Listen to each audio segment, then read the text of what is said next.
उत्तर प्रदेश के फर्रुखाबाद के एक गांव में, जिसका नाम है झकरई।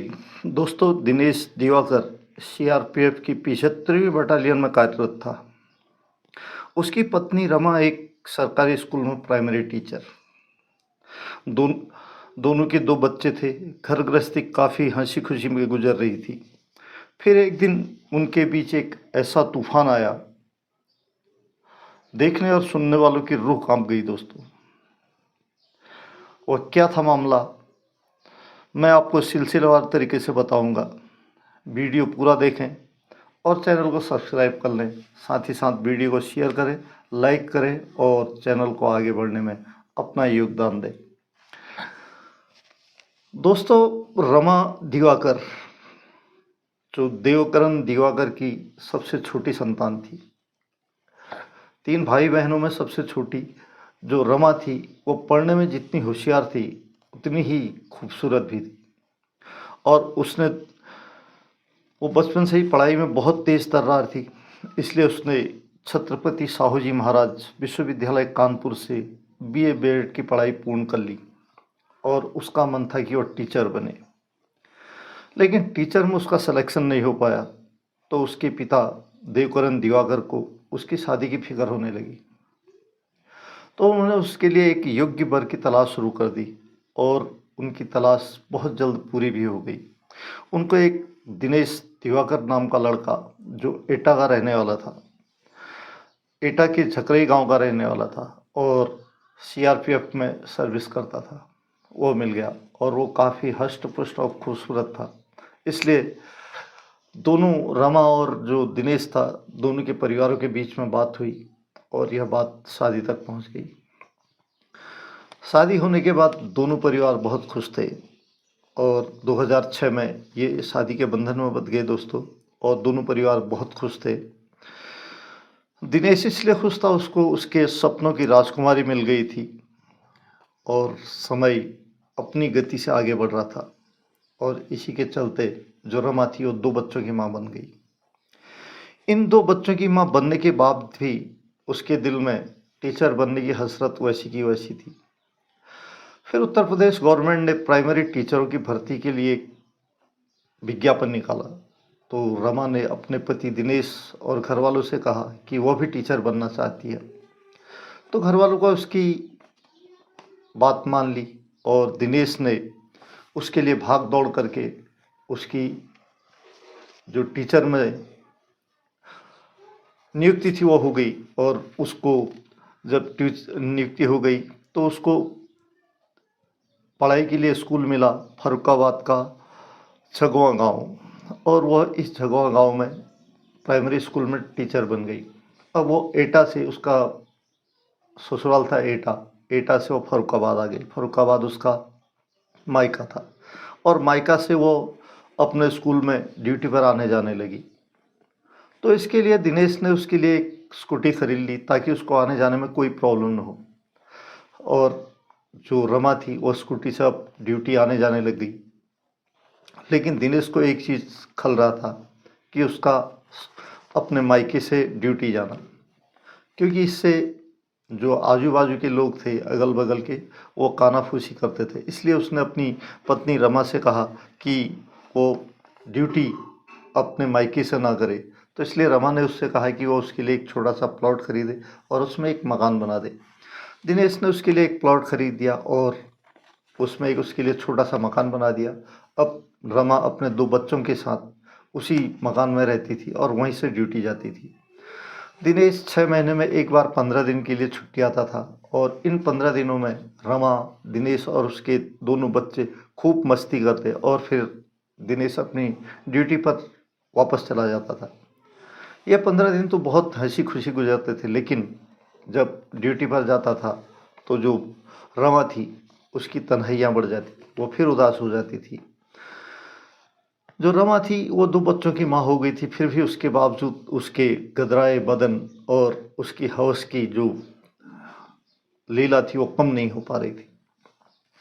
अब वो रात को सोए सोए, दिन तो उसका बच्चों के साथ स्कूल में गुजर जाता था, लेकिन रात आते ही वो उदास हो जाती थी और रात भर करवटें बदलती और उसके मन में कई तरह के ख्याल आते थे और इन्हीं ख्यालों में कभी कभी वो खो जाती थी। वो सोचती थी कि उसका पति एक ऐसा पति होता जो प्राय यही नौकरी करता और दिन रात उसके साथ सेक्स की लीला किया करता।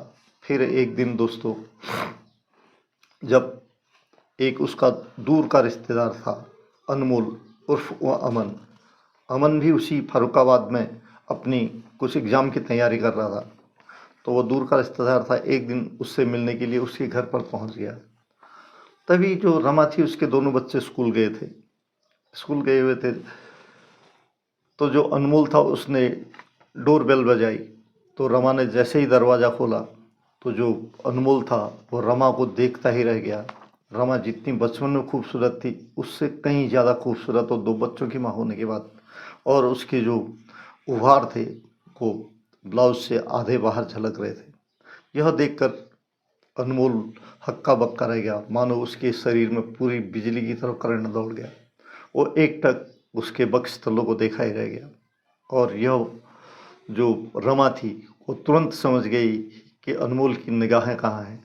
उसने उसकी तंद्रा भंग की और उससे कहा कि महाराज, दरवाजे पर ही खड़े रहोगे या अंदर आओगे? आज मेरी याद कैसे आ गई इतने दिन के बाद। अमन की निद्रा टूटी और वो तुरंत ही अंदर गया। अंदर जाकर सोफे पर बैठ गया। सोफे पर बैठने के बाद जो रमा थी वो अपने किचन में गई, वहाँ से एक गिलास पानी लाई। गिलास पानी लाकर जैसे ही उसने ट्रे झुककर अनमोल के सामने बढ़ाया तो उसका जो पल्लू था वो कंधे से सरक गया दोस्तों। और जब सरक गया, अनमोल एकटक देखता ही रह गया उसके वक्षस्थलों को। और उसने जब उससे अनमोल से कहा कि महाराज पानी, तो अनमोल की फिर तंद्रा टूटी और उसने पानी का गिलास उठाया, अपनी नजरें झुका ली। इसके बाद जो रमा थी वो अंदर किचन में चाय बनाने चली गई और चाय बनाते ही समय जैसे ही गैस जल रहा था वैसे ही अनमोल के दिल में भी आग जल रही थी। अब थोड़ी देर बाद जब वो 2 कप चाय लेके आई और एक ही सोफा पर दोनों बैठ गए। दोनों के बैठने के बाद दोनों चाय पीते और एक दूसरे को देखते मुस्कुराते। आखिरकार चाय जब आधा मग हुई तो अनमोल ने बगैर लेट लतीफ़ किए जो रमा थी उसका हाथ अपने दोनों हाथों में पकड़कर उसे एकदम अपने दिल की बात बता दी पूरी तरह। और उसके दिल की बात सुनकर रमा भी उसकी बाहों में सिमट गई। फिर दोस्तों उस दिन दोनों के बीच जो हुआ वो सारी दीवारें टूट गई। फिर यहाँ से ही इस घर की जो बुनियाद थी वो हिलना शुरू हो गई, इस हंसते खेलते परिवार की। तो फिर उसके बाद जो अनमोल था अब वो हर रोज़ रमा के घर आने लग गया और कभी कभी तो 2-4 दिन रह कर भी जाता था। और इन के साथ ही जो रमा के बच्चे थे वो अब थोड़ा बड़े हो गए थे, वो समझदार हो गए थे। रमा उनको मार पीट कर दूसरे कमरे में बंद कर देती और अपनी काम वासना अनमोल के साथ दूसरे कमरे में पूरी करती थी। यह सिलसिला चलता रहता था, लेकिन इसकी अब जो इस विषय में कानाफूसी आजू बाजू में के लोगों को होने लगी। दोनों के रिश्तों में कुछ इस तरह का जो चर्चा का विषय बन गई।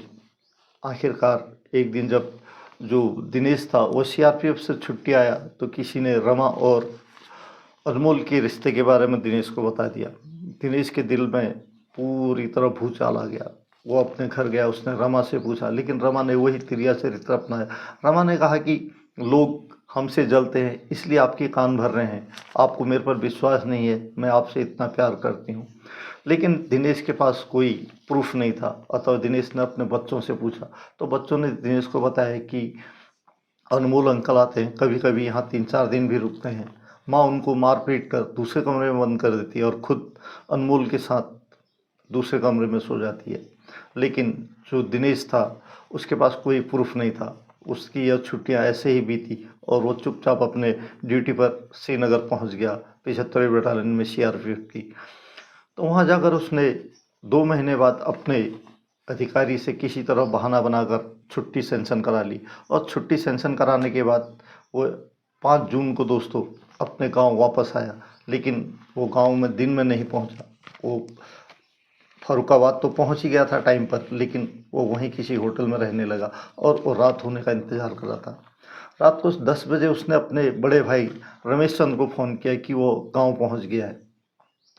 और वो जब अपने घर रात को 12 बजे 12:30 बजे पहुंचा तो उसने जैसे ही दरवाज़ा खटखटाया तो अंदर अनमोल और रमा दोनों निर्वस्त्र, बेडौल, बेसुध लेटे हुए थे, क्योंकि दोनों ने शराब भी पी रखी थी। जो अनमोल था वो पैसे से काफ़ी पहुँचे घर का था और शराब भी पीता था। उसने यही आदत, शराब पीने की आदत रमा को भी लगा दी। अब दोनों शराब के नशे में धुत भी थे और निडाल निर्वस्त्र पड़े थे अपने काम लीला पूर्ण करने के बाद।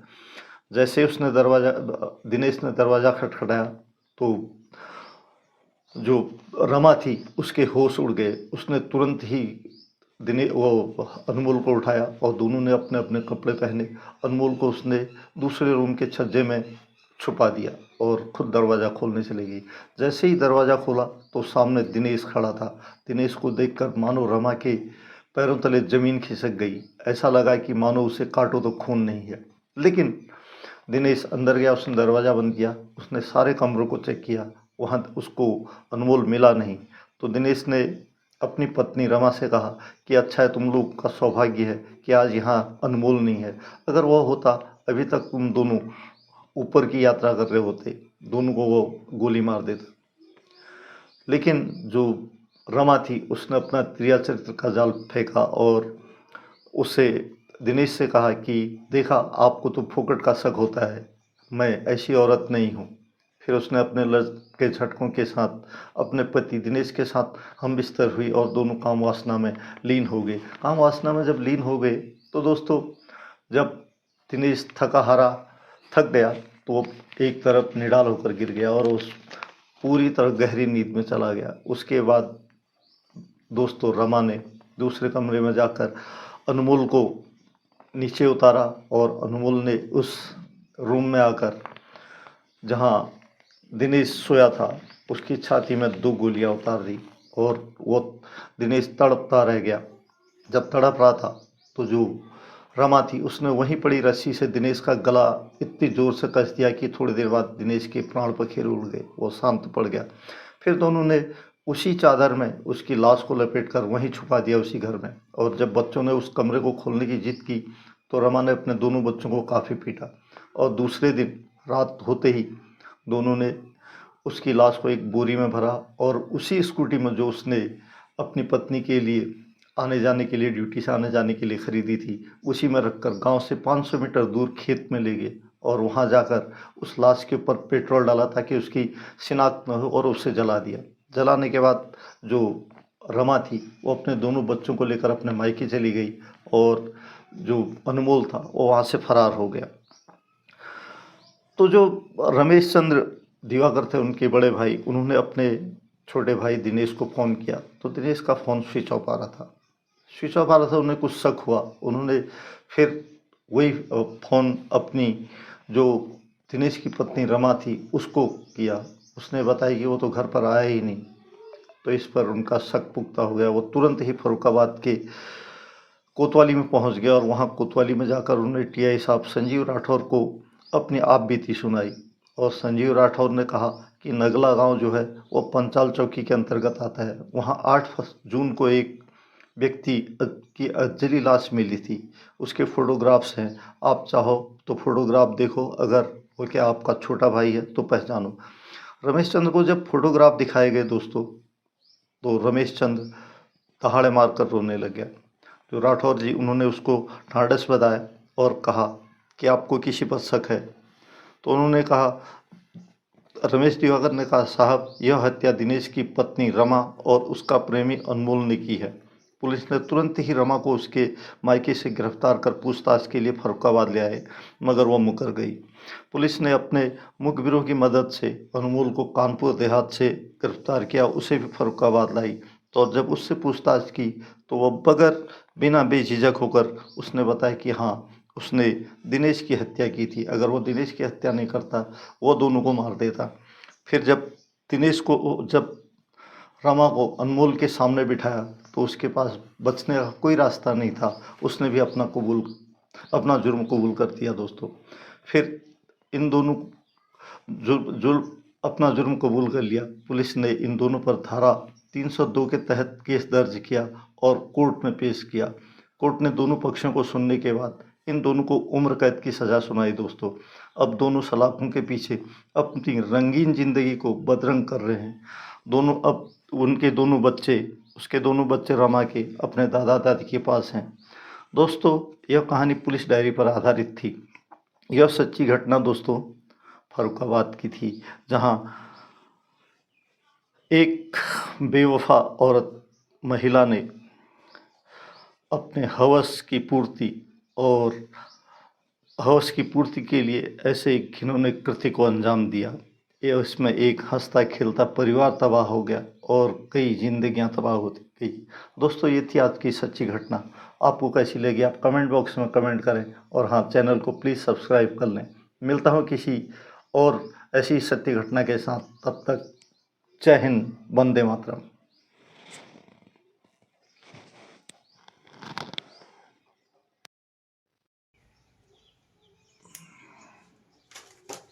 धीरज।